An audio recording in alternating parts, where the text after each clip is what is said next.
Hello students, welcome to Jai classes of English, Hindi and Sanskrit.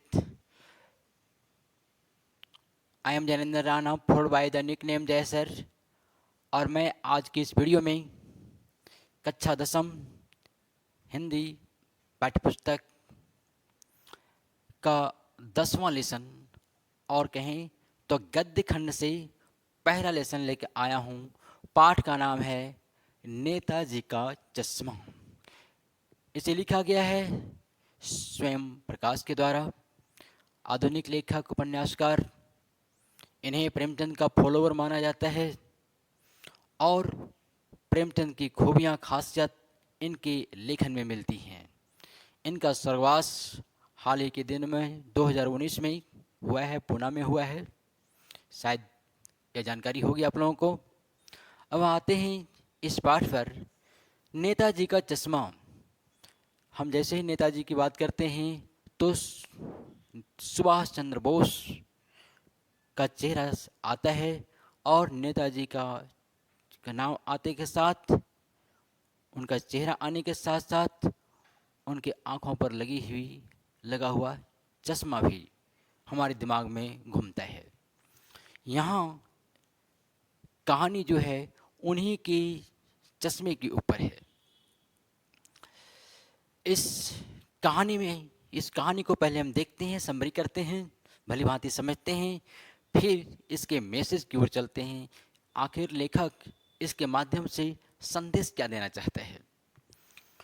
यहाँ पात्र है, मुख्य पात्र है कैप्टन चश्मे वाला, हालदार साहब, पान वाला। अब देखते हैं, हालदार साहब एक नाम है, एक कंपनी में वो काम करते हैं।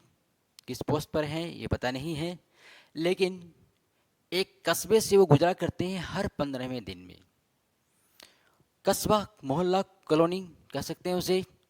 वह कॉलोनी की खासियत क्या है, उसमें एक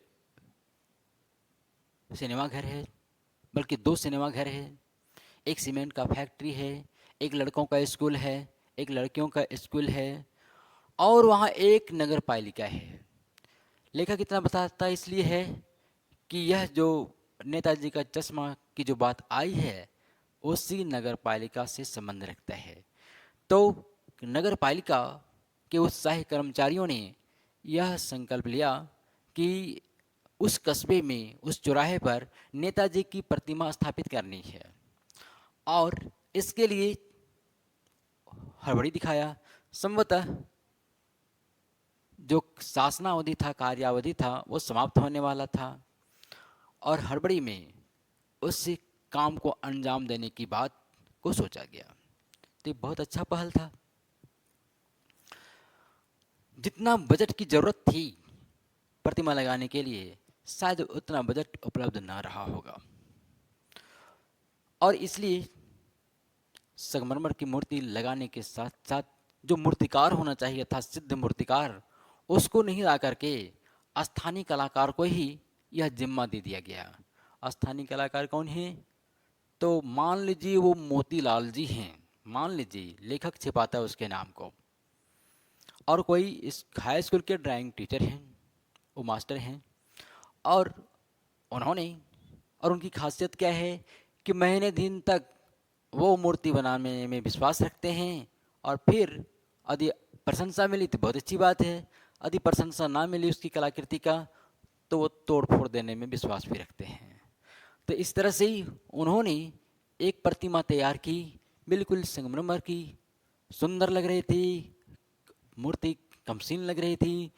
उन्हें देखते के साथ ही लग रहा था कि एक आवाज़ आ रही है, कानों में गूंज रही है, तुम मुझे खून दो मैं तुम्हें आज़ादी दूंगा, या दिल्ली चलो जैसे नारे कानों में गूंजते थे। तो इस दृष्टिकोण से अच्छी पहल थी। कमी क्या थी, नेताजी की प्रतिमा में चश्मा नहीं था। अब क्यों नहीं था, बारीकी शायद मोतीलाल जी, चूँकि स्थानीय कलाकार थे, सिद्ध कलाकार नहीं थे, वो सेट करना नहीं जानते होंगे, या सेट करने वक्त बारीकी का ध्यान रखते समय टूट गया होगा। लेकिन जो भी हो, चश्मा नहीं था। हालदार साहब फिर पुनः लौटते हैं। हालदार साहब उसी कस्बे से 15-15 दिन में गुजरते हैं। उनकी नज़र पड़ती है उस प्रतिमा पर, नेताजी की प्रतिमा पर। वो देखते हैं प्रतिमा को और क्या पाते हैं कि उसमें चश्मा तो है। कैसा है? ओरिजिनल, जैसा हम और आप पहना करते हैं वैसा चश्मा था। वो देखते हैं, बड़ा खुश होते हैं कि वाह क्या आइडिया है, मूर्ति संगमरमर की, चश्मा ओरिजिनल। उसके बाद वो 15वें दिन तक वह गुजरते रहे, हर 15 दिन में गुजरते रहे। और उन्होंने क्या देखा कि अब की बार कुछ दूसरा चश्मा है, फिर कोई तीसरा चश्मा है, अलग अलग रूप रंग आकार के चश्मा उन्होंने देखा। इससे उसकी कौतूहल बढ़ती चली गई। जब उनका कौतूहल दुर्दमनी हो गया तो उस चौराहे में वो पान खाते थे, एक पान वाले से उन्होंने पूछ लिया, जरा पान वाले के बारे में जाने जान लें कि क्वेश्चन भी है, पान वाले का रेखा चित्र प्रस्तुत करें। उनकी तौन थिरकी हुई थी, मोटा था, काला था, उसकी बत्ती सी जो है वो लाल काली हो चुकी थी, हमेशा वह पान ठूसा रहता था मुंह में। इस बार जब उन्होंने, हालदार साहब ने पूछा कि ये भाई आपकी मूर्ति जो है वह हर बार चश्मा बदल देती है, वजह क्या है? जवाब दिया, अब मुंह में पान था, थोड़ा सा खाली किया पीछे मुड़ करके, और उसने कहा कैप्टन बदल देता है। कैप्टन बदल देता है। लेखक को यह बात समझ में आई नहीं, कैप्टन बदलता है, कैप्टन कौन है, क्यों बदलता है? उन्हें पूछा आखिर कैप्टन बदलता क्यों है?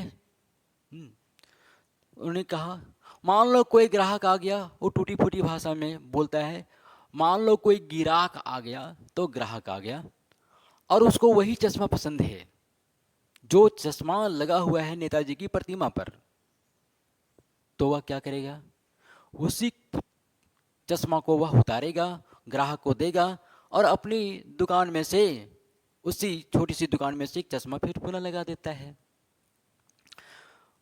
और भी कुछ पूछना चाहता था लेकिन वह आगे बढ़ता है। दिमाग में बात आती घूमती रहती है हालदार साहब की, जो आगे बढ़ते हैं तो, कि हाँ एक कोई कैप्टन नाम का कोई व्यक्ति है, चश्मा बेचता है और उसको लगता है कि नेताजी को देखने में असुविधा होती होगी, इसलिए वह अपनी दुकान में से, छोटी सी दुकान में से एक चश्मा लगा देता है।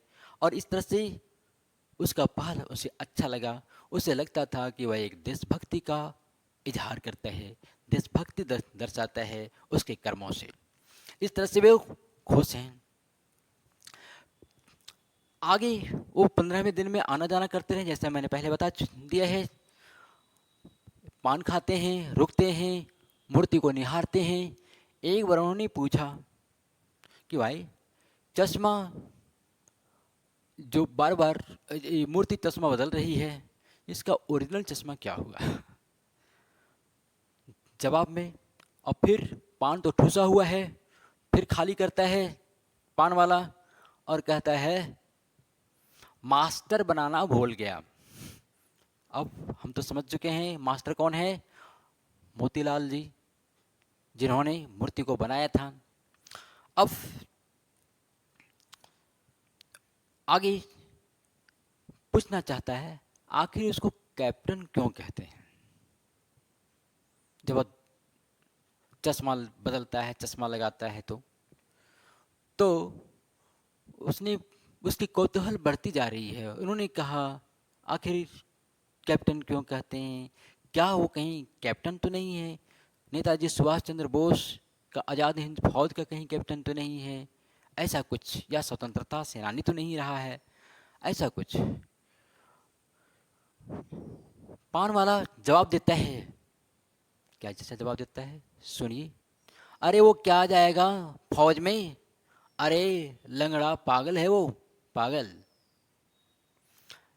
और देखो आ रहा है, जाओ उसको फोटो वोटो कहीं पेपर पर में छपवा दो। हालदार साहब को यह सुन करके मन में दुख हुआ, पीड़ा हुई कि वह देश, एक स्वतंत्रता सेनानी का, एक देशभक्त का वह लगाव रखता है, उसकी असुविधा जो हो रही है नेताजी की उसका ख्याल रखता है, उसके प्रति श्रद्धा जताता है, तो ऐसे व्यक्ति का मजाक उड़ाना, उसे लंगड़ा कहना, उसे पागल कहना यह उचित नहीं लगा। तो वे सोचते सोचते आगे निकल जाते हैं, सही सोचते हैं क्या होगा उस कौम का, क्या होगा उस देश का, जिस देश में लोग स्वतंत्रता सेनानियों का, महापुरुषों का, देशभक्तों का सम्मान नहीं करते हैं और स्वयं को बेचने के लिए, अपने आप को बेचने के लिए वह मौके तलाशते रहते हैं। अर्थात आप सही समझ जाएं कि स्वयं को बिकने के लिए, अर्थात कोई ऐसा मौका पाने के लिए कि कोई हमें रिश्वत दे, हमें कोई रिश्वत दे के माला माल करे, ऐसा मौका तलाशते रहते हैं। तो बोलिए उस कौम का, उस देश का क्या हाल होगा। यही सब सोचते जा रही हैं। इस तरह से हालदार साहब आना जाना करते रहते हैं उस रास्ते से, पान खाते हैं, मूर्ति को निहारते हैं और उनकी कौतूहल वैसे ही बनी रहती है, क्योंकि चश्मा का अलग अलग हुआ करता है। एक बार उन्होंने देखा कि उसमें कोई चश्मा है ही नहीं, चश्मा नहीं है। तो उन्हें लगा कि आखिर क्या बात है, इतने सालों से पहली बार उन्होंने देखा कि बिना चश्मा की मूर्ति है। उन्होंने, हालदार साहब ने कैप्टन सॉरी पान वाले से वह प्रश्न किया। पान वाला इस बार मायूस था। वह धोती का एक सिरा से अपने डबडबाते हुए नम आंखों को उसने पोंछा और उसने कहा, साहब कैप्टन मर गया।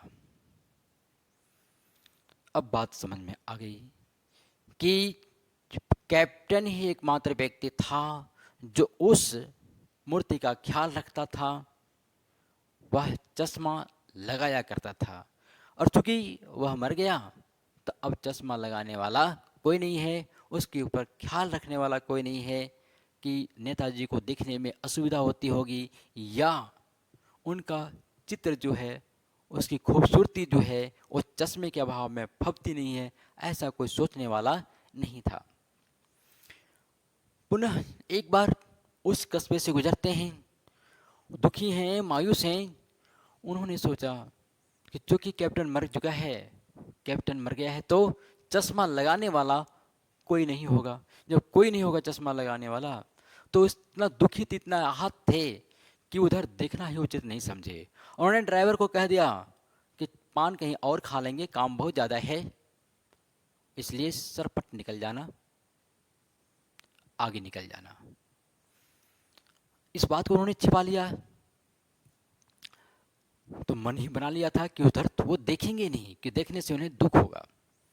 लेकिन आदत से लाचार आदमी होता है, बरबस उसकी आंखें, उसकी नज़रें उधर चली ही जाती हैं मूर्ति की तरफ, और एकाएक हैरान होते हैं।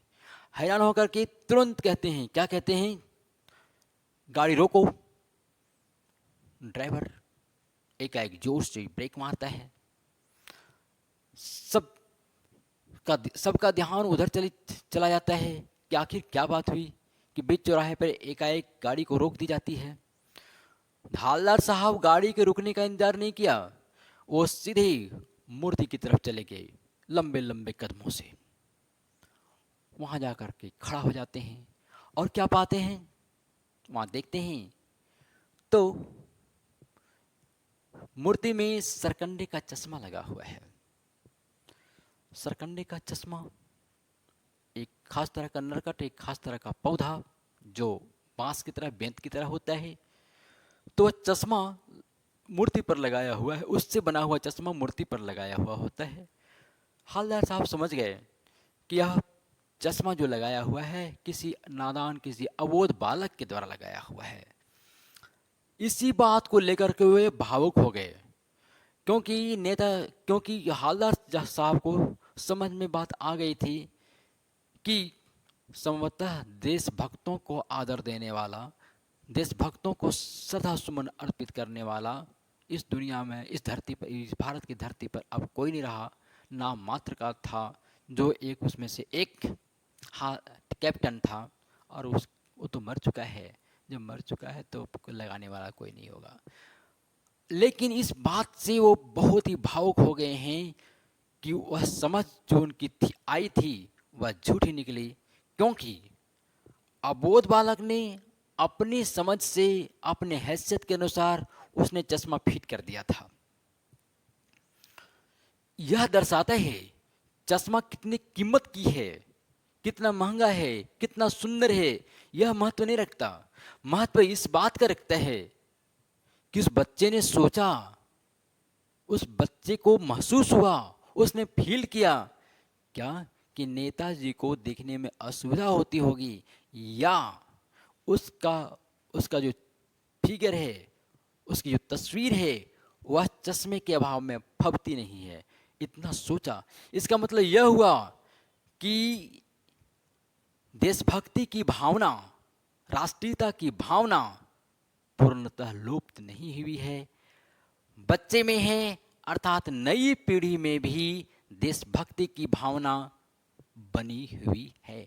भले ही कम हो या ज़्यादा हो अलग बात है, लेकिन पूरा पूरी खत्म नहीं हुई है देशभक्ति की भावना। ऐसा सोच करके, ऐसा महसूस करके वे बहुत ही भावुक हो गए। और यहीं इस कहानी का अंत हो जाता है। तो इस कहानी में पर हम एक बार पुनः आकलन करते हैं, हम इसके संदेश पर जाते हैं। क्या पाते हैं कि आज दिनानुदिन देशभक्ति की भावना लोप, देशभक्ति की भावना का लोप होता जा रहा है, या मेल्ट होता जा रहा है, या ख़त्म होता चला जा रहा है। लेखक हालदार साहब के माध्यम से, हालदार साहब स्वयं प्रकाश, लेखक स्वयं प्रकाश का माउथपीस है, और इसके माध्यम से वह व्यक्त करते हैं कि आज देशभक्ति की भावना का लोप होते जा रहा है, और जो देशभक्त हैं उसका लोग मजाक उड़ाते हैं। जैसे कैप्टन है जो देशभक्तों का वह मान सम्मान रखता है, उसको उसको लोग मजाक से, उपहासवश उसको कैप्टन कहते हैं।